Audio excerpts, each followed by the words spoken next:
Welcome back to Tell Me More for Run Radio. My name's Jenna Wilcox. My guest today, Courtney Heitter. Is that how you say it? Heater, but close. Heitter. Okay, close. Thank you for being here. I got the pleasure of being on your podcast, the You're Not Qualified podcast. And so now you get to be on mine and tell me why you decided to start that podcast and your personal experience with imposter syndrome. So, welcome and tell me more.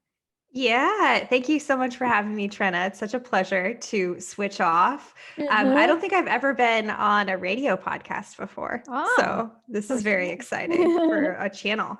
Um, yeah, so it really starts when I was probably in like even sixth grade. I can kind of pinpoint the moment that I felt that because I wasn't good at one thing, that completely would change my whole life path, which is a really crazy idea for somebody in sixth grade. But I guess I always thought in like monumental ways in terms of like, this means this and it's black and white right. for a long time until I, became an adult. But it was imposter syndrome really set in when I was in my math class. And I was pretty good at math up until then. My math teacher in sixth grade told me I didn't really have a knack for it. And they knew that I was very interested in science because I wanted to be a marine biologist, a pretty typical kid path that they really want to be. And they said pretty much I shouldn't pursue the sciences because I was struggling in math. And they told my parents that too.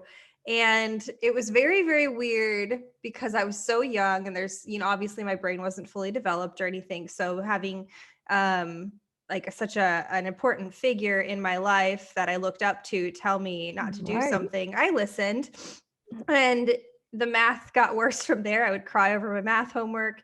I had a lot of anxiety in math class with tests, and that followed me for quite a long time until I reached college. And in all throughout high school, even I really wanted to pursue the sciences still, but I was pushed into English because I was really good at that already. And of course, there's some like it's my responsibility to push back, but I was so young that I didn't really understand the concept of pushing back for what you Hmm. wanted. Yeah, Right. so I got to college and I took one of the basic math classes that I had to take for my degree, which was English. And I got over 100% in the class. It was really easy to me. And I realized that it was easy to me and not easy to all of the students in the class.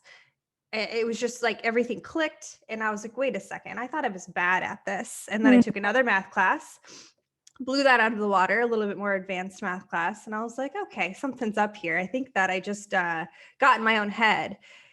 But I was so set already in like a career. I was a barista at the time and I was in Seattle. I was like, kind of ingrained in the tech industry because of being in Seattle. I was very interested in the tech industry, but because I didn't have a CS degree, because I was studying English, I didn't feel like I belonged there. And I basically begged and pleaded my way into my first tech company. I was their office dog walker because the Yeah. office dogs could come into work. So I would come in and see everybody every day. I build a rapport and built relationships with these folks. And I basically asked the CFO if I could apply to just be on the customer service team.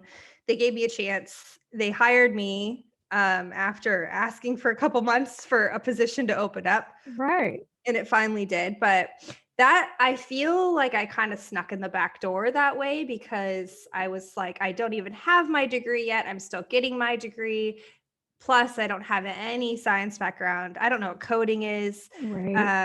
I have no background in any of this, but they took a chance on me. It worked out well because I learned that I loved it. I learned what part of tech I loved. And from there, I learned everything I possibly could from anybody that would give me the time in terms of, writing, querying code language and understanding metrics and understanding Yes. like marketing. And I like dabbled in some of that and I found out what I loved. And from there, I put my head down I stopped the little voice in my head telling me that I couldn't do something because of the background that I have. Mm-hmm. And I did it, and it's really been an amazing experience. But throughout that, I've realized that I've met other people who are like, oh, I studied this in college, so it kind of set my life path. Yeah. And I mean, I shook myself out of that, as much as I possibly could. Of course, it still comes back sometimes, but I want to shake people and say that's not true. Like what you're Yeah. telling yourself is not true. And the idea of the podcast came up probably a couple of years ago, maybe 2.5, 3 years ago for me, but I didn't really know what medium I wanted to talk to people in, Right. because I was like, other people need to hear this before I did, because I learned this in my 30s, Yeah. and I wish I learned it even sooner. Mm-hmm. But I want to help other people learn it sooner. How can I do that? It's like, could it be a book? Could it be, I don't even know, like a blog? Yeah, But of course. yeah, podcasts are such a big deal now, though, and they're high listenership. And Uh-huh. this market, in terms of like the speaking about believing in yourself, speaking about specifically imposter syndrome, is not very saturated as far as I could Yeah. tell. Yeah. So I was like, okay, I think it's a podcast. And it's been almost exactly a year that I've had it up and running now in November. So, and the That's last episode of season 2 came out last month. That's great. In fact, you could even continue to tie them all together. You could have a blog, pull posts from the blog into a book. I mean, they could all be promoting each other. And I feel like that's something that's going to you're going to continue to have content as people continue to learn about themselves and realize that, like you, just because I was told something in the beginning doesn't mean what it meant, early on. I think that's fascinating too. I had a similar experience with math in junior high. We had accelerated classes. Math was one of my accelerated classes for whatever reason. Okay. So if you did well in that, you got to do pre-algebra in 8th grade. Well, I was, we were doing harder stuff and I was having a little bit of trouble. So I didn't get to go into that next pre-algebra like the other kids that were doing the easier, not accelerated math did. It confused me. It frustrated me. I was mad about it. And kind of like you, I'm like, well, forget it. I'm not good at math. Let's just move on. And that's not a good way for our education to be going. It's not. But once that anxiety sets in, it's hard to shake it. Yeah, because, well, you're told how, and their grades are important to an extent. That's what we're told, though, is that these are so important. It doesn't matter if you like it, you need to make it, it needs to be good. Yeah, exactly. You need to get an A or a B, or Yeah. you might as well just stop trying. Stop. Yeah. And that's crazy to me. It is crazy. It really is. You're like you are children when you do Yeah. that stuff. Yeah. And I'm glad you had the, the guts to realize, like, hey, something is not the same anymore. So let's pivot. Yeah. And let's try to actually do what I want to do. Yeah. I loved being a barista, but it was the ceiling for that in terms of pay is much lower than tech. So are you still in tech? I'm still in tech, and I'm in specifically like product space of tech. So I work on bugs, like in the website, in the code base, and like work with engineers on those, and then also try to come up with ways to make it better, more user friendly. And I absolutely love it. It's where I belong. Good. Well, so what made you want to keep doing the podcast also? Because, some people, the full-time job's all they can do. And doing podcasting or anything extra, as you know, takes a lot of bandwidth. So how did you come to terms with, no, we're going to find a way to make this happen too? Yeah, that's a really good question because it's so true. My job it's very demanding in, of me in really good ways. So I felt really fulfilled in terms of I have enough to do during the Mhm. day. But what really drew me to this was the podcast also serves it caters to a need I have to ask people a lot of questions in Mhm. almost like for some people it might be a little bit too direct, a little bit too I really want to get to know you, just because I'm like I need to satiate my curiosity. Mhm. So it played a part in that. And once I started it, I wasn't sure how I would balance everything, to be honest.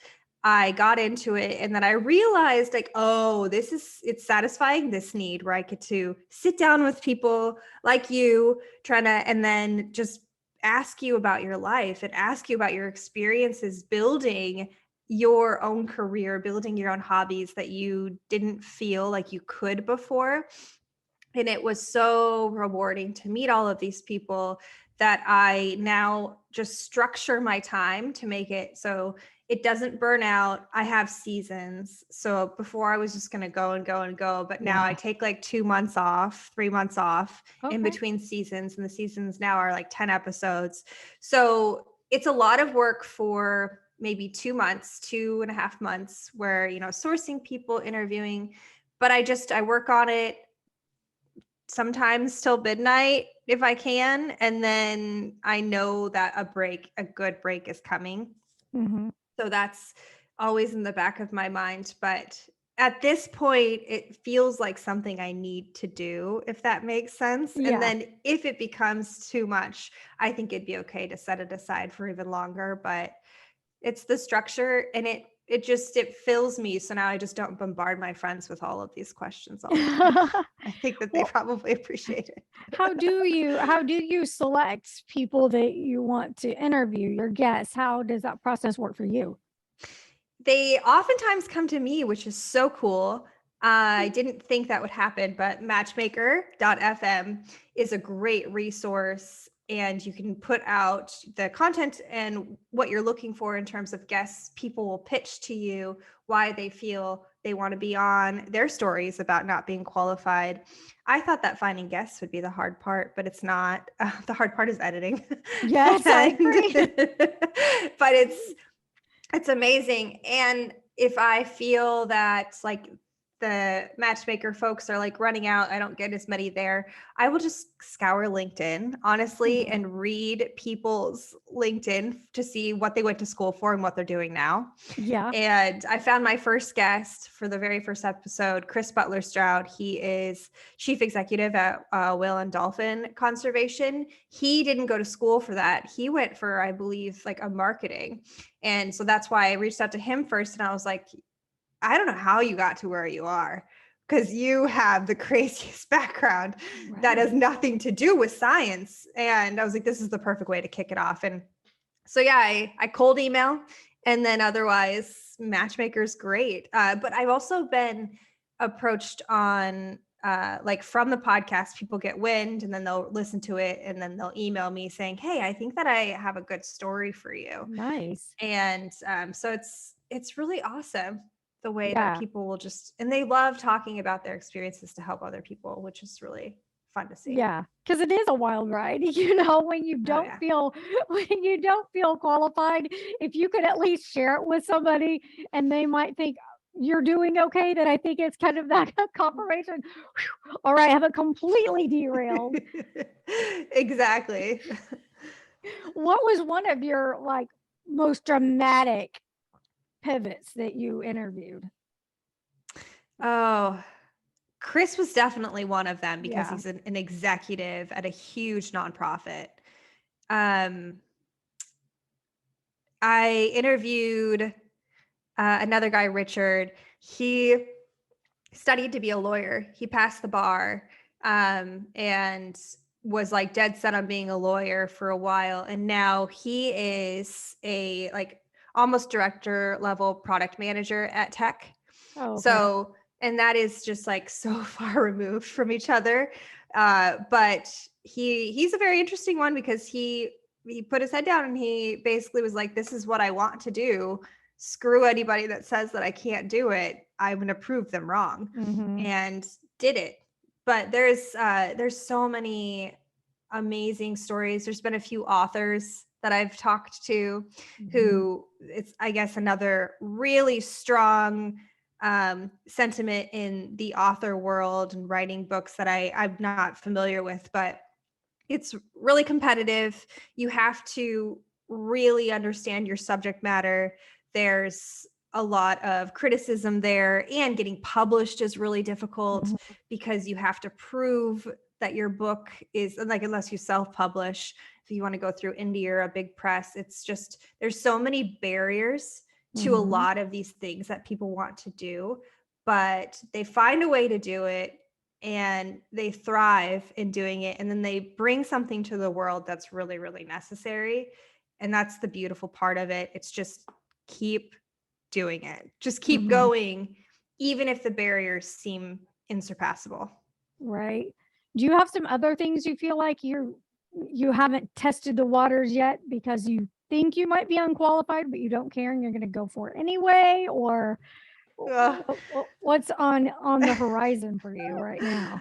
Well, Trina, I would love to still be a marine biologist. I don't know if I'm like too far gone from that, but my ultimate career goal is to be in the for-profit, but the for-profit tech space that acts like nonprofits in terms of they have mission statements that are to save a species, or Yes. they are building products that are, put into drones that are tracking migration in Africa of some, endangered species. But that is my main career objective, in product, ideally director of product at a company that's doing some incredible work with endangered species. So I don't feel qualified yet to do that, but like going against everything that I believe in, I say that. So I try to reset the mind frame of, I'm learning how to get there. I'm working in ways that I think will really help me pivot into it. Yeah. And with that, it's like I work in product, but I also on the side volunteer with like conservation organizations. I host beach cleanups in my city. So it's Oh, like I'm nice. trying to get tangential Yes. to those other folks Yes. that are interested in it and like Yeah. network and make it that way. And I've had a couple people on the podcast that have my dream job, and I've told them that. Yeah. And I'm like, if anything ever opens up in your company, I better be one of Right. the persons you call. But yeah, I don't feel qualified at all to do that still, but that is, it's a constant work in progress where you Mhm. try to reframe it all. And I'll get there. Yeah. It sounds like you will. Have you ever thought about going back to school, or are you done with that kind of learning? Yeah, I go through phases. Yeah. Like, Yeah. I Okay. definitely do. It took me a long time to finish my bachelor's degree. Mhm. So that was like a big focus. But then I was like, I think I want to try to pursue a PhD in Okay. conservation after that. But I ended up just in, the simplest terms, chasing money instead of like further education, to like try to just build my career rather Mhm. than go back to school. I have a serious fear that going back to school would kind of derail my progress in a way rather than accelerate it. But I do, like, maybe once every couple years I consider it. Yeah. I get that. It's a Yeah. challenge. There's a lot of free courses, Coursera, there's a lot of learning. You can audit classes and get information. So there Yes. are ways to build your knowledge base without having to, do the whole commitment, but. Yeah, exactly. When you started your radio station, I guess I never asked you, did you take extra courses or anything? No, no, Okay. because Just trial and error. I had been doing the whole on air thing long enough. I'm sure there are more classes today with different kinds of media today that could be beneficial with communication and all that kind Mhm. of stuff. But like you, it's just, I would rather be doing right now than sitting and learning that way. Mhm, And I'm not a sit still, take a test kind of person. mhm. And I don't know. I do appreciate and love learning things. It's just the way I think, especially this time in my life, I'm like, I want Mhm. to learn differently. So I 100, that's kind of the mindset I have too. Like, I'm not a yeah, bad student. I'm not a great test taker. right. Terrible test taker, to be honest. I get Yeah. been out of shape. I get nervous. I memorize things in different ways and thinking I'm going to Yeah. memorize. Yeah. So it's never been super easy for me in that aspect. So, Yeah. but so you still plan on keeping the podcast going and for a I think while then? so. Yeah. For a I think that's while. great. The season 3, so I'm in a break now. Season 3 starts January 5th. Okay. I will at least have 10-ish more episodes for that season. And see maybe about, I don't even know how it could evolve to be, yeah, like maybe also a blog. I'm trying to build up the social media presence, which is hard to do. Yes. Very I hard think to that's do. like very hard. It's I so hard. I think it's very difficult. When I see people with thousands of followers, even a Mhm. couple thousand, I'm like, how did you do this? It's very hard to get the word out. I mean, for me, Facebook, you've got the friend group, which is great. But when you have Mhm. a new page for your podcast or your business, it's a different story. So it's, Exactly. Yeah, like I could advertise it to my friend base for my other profile, but it just isn't really the same. right. So, like dabbling in understanding boosting posts and paying some money to get them out there. I need to start doing reels. I think that's a good Yeah. next step. I don't know if you Yeah. do reels, but I've heard that's I've great. done them. Yeah, I'm guilty of doing a lot of recycling. Like I'll put a TikTok out and then put it out on every platform. And I know I've told people every platform is supposed to have a different voice, a different audience, but it's hard not to Mm. repurpose that content when you have it. So, Yeah, and it's so easy. It's a click of a button and it goes yes. everywhere. Let me ask you this. Have you thought about intersecting your passions and doing, you know, either a tech podcast or a tech conservation podcast or have you what's that thought been like? Yeah, I have. I think, I mean, when I have the opportunity to interview people who are in the conservation space and very specifically with marine life, I want to vomit all over myself out of excitement. Like I just am like a giddy schoolgirl. So I would love to talk about that honestly 24/7, but I haven't found the exact niche to segue into it because the conservation podcasts out there are robustly scientific, Right. or they are so unique and fun, like ologies. I don't know if you've heard of that podcast, but Mm-mm. ologies is so amazing. It covers different ologists that are studying multiple different things. So these are like PhD holders who are the top of their field in a lot of ways Wow. and like top of understanding. There's big shoes to fill. Not saying Yeah. that like there's, the imposter syndrome field that I like, or the niche is not big shoes, but there's just something in talking to and recruiting folks who are such experts in one specific thing that Yeah. daunts me. And I Well, don't really know how to make it happen. But short answer, yes, absolutely. I don't know yes. how yet. Keep thinking on it. I think you'll find it. I think that would be great. Like me as an amateur, I've always loved nature. I like, my Missouri Conservation Magazine. I personally like the kids' version better because you get the pictures, the games, that kind of stuff. So if you can Yep. figure out how to turn that kind of stuff for us, not an ologist, I mean, Yeah. I want to know how I can be the best human being for the planet. So I know I'm not going to be going to marine biology school, but I still want to know how to recycle better, how to learn about Mm. the ecosystem better. So for those of us like that, maybe there's some way you can get those people to speak to us. And I think that's fun Yeah, and that's important too. actually, it's very important. Mhm. And see, that's amazing because I hadn't thought of approaching Oh, your everyday existence with nature. yes. Yes. And because we're part of the ecosystem too. Yeah. And every day we're being told, stop using plastic, stop using this, but how? And who can How? give us those tiny tips? I mean, I might not go full on complete plastic free, but if you can give me a new item or a new way of doing something, I'm going to, by golly, try it. And those Yeah. things are going to add up and make the difference.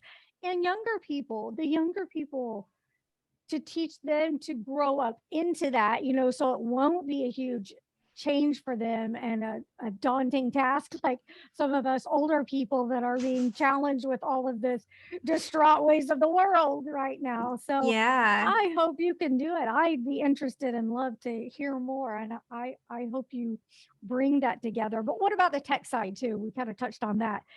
Do you want to reserve that, keep that in its own little compartment, or have you thought about podcasting tech wise?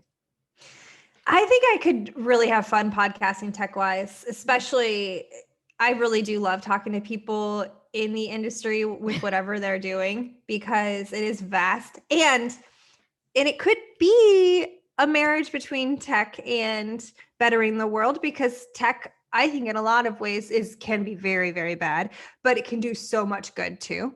Mm-hmm. And talking with those people who are doing amazing things in their tech role, to better the world, I think that's a very easy transition and I think it would be very fun. And yeah, you're giving me a lot of ideas. Maybe a whole season That's what I was thinking. You could dedicated. do a season not Yeah. being qualified to make the earth better. You don't feel like Yeah. you're qualified. You're not qualified. Here's how you can make the world. You're not qualified to understand tech, for example, because Yeah. a lot of us feel like imposters. You bring in the expert as to why we want this to be easier for to use. I don't know. I'm tossing out ideas. You're brilliant. You'll figure it out. I'm These are excited to see where great. you go with it. I hope you'll do your blog too, book too. We'll have you back when you have another season so you can tell us about it. Tell people where they can find your podcast right now. Yeah, it's called You're Not Qualified, and it's on Spotify, Stitcher, Amazon Music, and Apple Podcasts. I also have a website where you can find all of the episodes as well and where to find them, you're not qualified podcast.com. And I use Instagram the most. So that's at YNQ Pod. All right. Thank you so much, Courtney. Come back and see us. Thank you so much for having me, Trina.